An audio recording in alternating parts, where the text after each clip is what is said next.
Okay, on to blood vessels. So we're going to talk about the structure and function of blood vessels and then the forces involved in circulating blood. Not just the heart contractions and stuff, but also some of these other, well, you'll see, smaller forces that determine how blood flows into and out of blood vessels. Okay, so hopefully this is obvious to you, but blood vessels form a closed system. At no point should there be blood leaking out of any of these blood vessels. If there is, the structure has been damaged. In general, the heart, we'll start there. And then remember, arteries carry blood away from the heart. Arteries will branch into smaller arterioles, which will branch into capillaries. Capillaries are going to be the site of gas and nutrient exchange. These capillaries will then come together to form venules, which come together to form veins, which then return blood back to the heart. Okay, hopefully that makes sense to you. So again, it's a closed system. It's a, meaning it doesn't have any blind, like cul-de-sacs or anything like that. All blood vessels are going to go into capillaries, which then come back together into veins, which go back to the heart. Okay, let's talk about arteries first. There are three major layers. The inner tunica interna, or it's also called the intima, tunica intima. That is simply simple squamous epithelium. The other term for that is endothelium. There's a basement membrane and then an elastic layer called the internal elastic lamina. The media consists mostly of muscles and elastic fibers, smooth muscles. It's not under conscious voluntary control. And then there's a tunica externa, which has elastic and collagen fibers. Now, depending on the type of artery it is, you may see more or less of these elastic fibers. Arteries in general, though, no matter what type, are going to have two properties. One is elasticity, the other is contractility, meaning that they are elastic, they can stretch, and then they can contract to go back to the original size. Those are two important things. You want rubber band. They can stretch, they're elastic, and they contract, go back to where it was. You don't want like chewing gum, which has elasticity, it can stretch, but no contractility, right? That would be bad. So there are two types of arteries. One is elastic, the other is muscular. Basically, what determines that is whether or not you have more elastic fibers, like in this image, or more muscle fibers, like in this image. Elastic arteries tend to be the large arteries that have a lot of elastic fibers. This is because there's a lot of pressure coming from the heart. As the heart just contracted, it's pushing all this blood. It needs to be able to stretch and then snap back, right? It needs to have that give.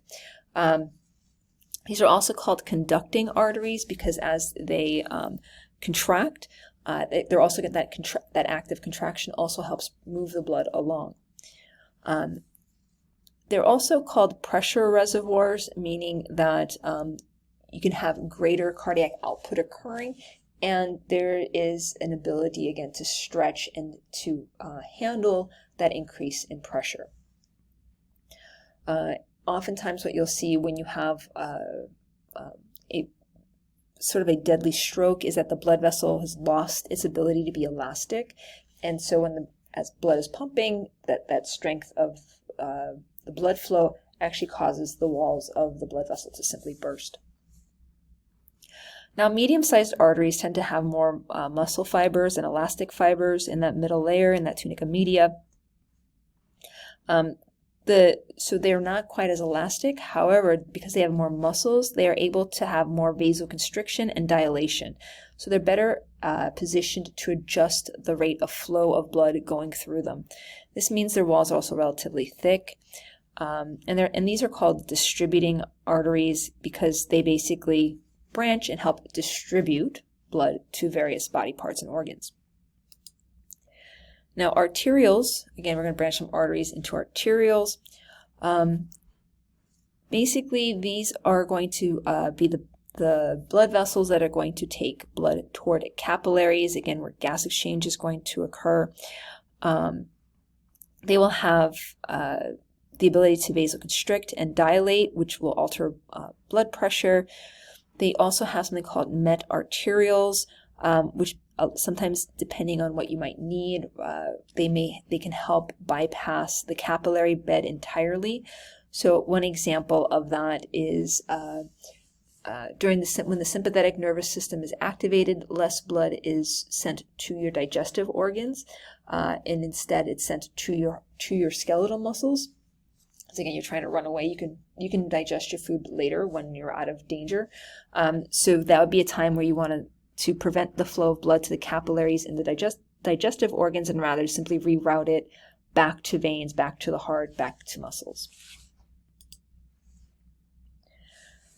So capillaries, again, lie between arterioles and venules. Pretty much every cell in the body is going to have a capillary near it, especially the more active the tissue, like muscles, liver, kidney, brain, the more capillaries it will have. Again, these are the sites of nutrient and gas exchange, as well as waste exchange. Because of that, they are going to have very thin cell walls and a very small cell basement membrane. They come in 3 different varieties, depending on where you are. There are what's known as continuous capillaries, fenestrated capillaries, and then sinusoids. And hopefully, if you're simply looking at the walls here, you'll notice continuous. The walls are continuous. There's very little gaps between the cells. In fenestrated capillaries, the actual plasma membrane has these small holes. And then in the ones that are sinusoidal, these look like sort of like Swiss cheese. There's very large holes in the actual cell membrane. So let's take a look at where they are. So continuous capillaries are probably the ones that we're most familiar with, or we think about most often. So these are in areas of like skeletal and smooth muscle, that CT is connective tissue, and in your lungs. So that's what we have here. We don't really want fluids or red blood cells leaking out. All we want is to exchange gas and some nutrients, so we don't need large holes occurring. Now, in fenestrated capillaries, that's areas like the kidney, the intestines, choroid plexus, if you remember, that's where you're producing cerebrospinal fluid, and then different endocrine glands. This is where you may be putting hormones into your bloodstream, so it's helpful to have these holes, so like larger proteins can go through. Kidneys are there filtering blood, so again, this allows different larger waste products to be filtered. Small intestine, you may be absorbing things like fats, things like that, so again, larger molecules so they can get into the bloodstream. And then also, as you're forming your cerebrospinal fluid, it helps to have some larger holes so that you can help filter the blood and produce that actual cerebrospinal fluid. And then when you get to sinusoids, where you have these really large holes, or areas where you might want some red blood cells to actually move across the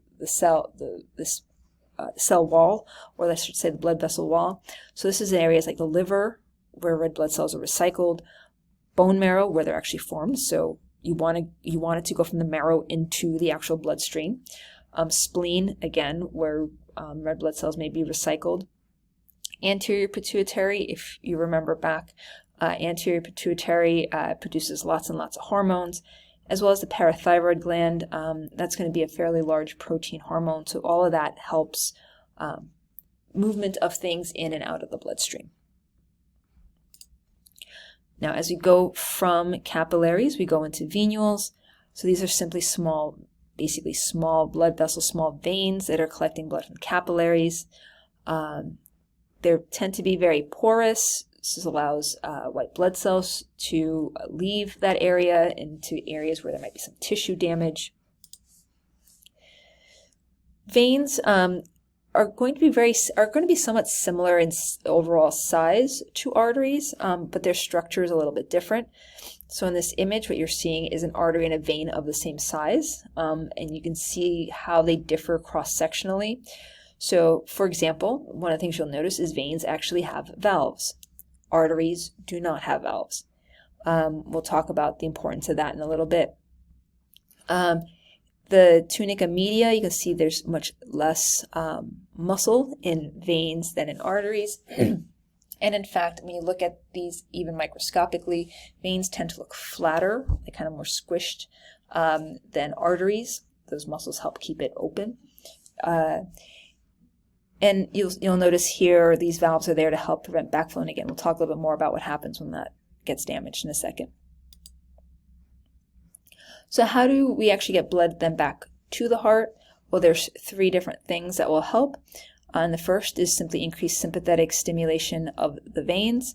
This will cause some vasoconstriction, which will cause more blood flow back up to the heart. Skeletal muscle activity, when your muscles actually contract, they actually function to pump blood back up toward the heart. And simply with something called the respiratory pump, which is what you're seeing in this image here, every time you take a breath in, there's more pressure, there's decreased pressure in this thoracic cavity, which moves blood up toward the heart.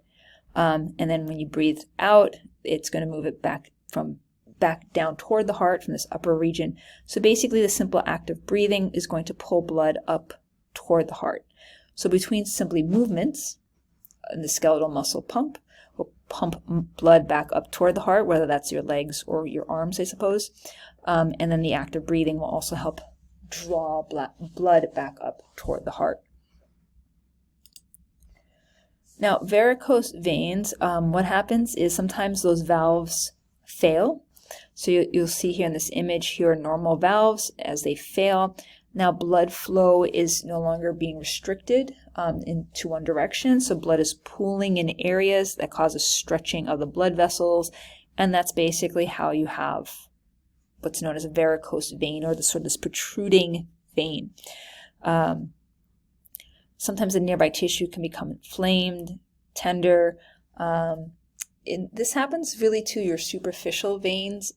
Again, they don't have as much smooth muscle in their walls as arteries do, so this doesn't happen to arteries. So these can blow out, if you will, and form, again, that sort of tortuous sort of look that varicose veins have. It does not happen to deep veins, the ones that are close, like inside of muscles or under a layer of muscles, because those muscles will also help keep them together, so it prevents them from kind of ballooning out like this. But when they're just underneath the surface of the skin is usually not enough, doesn't have enough of a compression capability to prevent it from just ballooning like that. Okay, a few more slides for this section, for this video.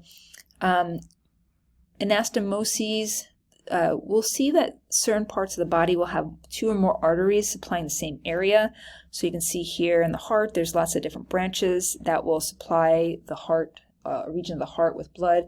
That is to try to prevent things like heart attacks where there's a blockage in just one area. Obviously, if the blockage in the heart happens high up enough, then that can affect the entire distribution to a region. However, if it's in a smaller area, then other blood vessels may be able to compensate for that. And then similarly in the brain, you'll have this thing called the circle of Willis, which means that if any one of these blood vessels is blocked, the blood can still flow to the different regions.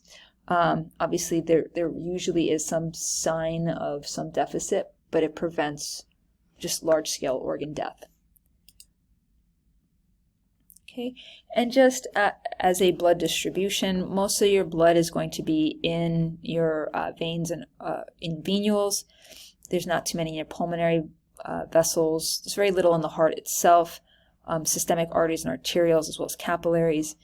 So this means this means that veins and venules act as a blood reservoir, meaning that there are areas where you can divert this blood from in times of need. So again, for example, if you have to run away from something or fight something off, you want to divert blood to your muscles. So we're going to take the blood from the veins in the skin and the abdominal organs, and we're going to shunt blood temporarily away from those areas into the systemic circulation, into the pulmonary circulation. So again, we can get nice, rich, oxygenated blood to the muscles which need it most at that time. Okay, I hope that makes sense. And as always, let me know if you have any questions.